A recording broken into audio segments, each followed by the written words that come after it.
छिनार लड़की कबो केहू को वफादार हो ही नहीं खे सकत।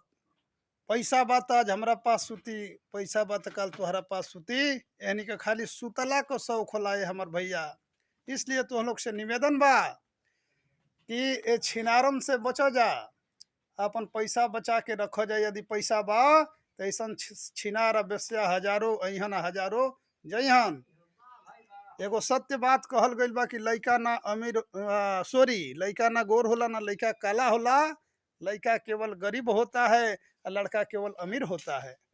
तो तुम लोग से निवेदन बा कि पैसा रुपया कमा के अमीर होखा जा। अमीर हो जी बजा तो ऑटोमेटिक तो हम लोग के पीछे लेकिन का लाइन लग जाई।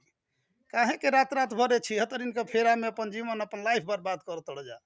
पढ़ लिख के खूब सुंदर आईएएस अफसर बन जा, डीएम कलेक्टर जज बन जा, तनकी गणिया का कोच बन जा। एकरा बात लेकिन का लाइन लागी जाई ना लागी तो हम बानी।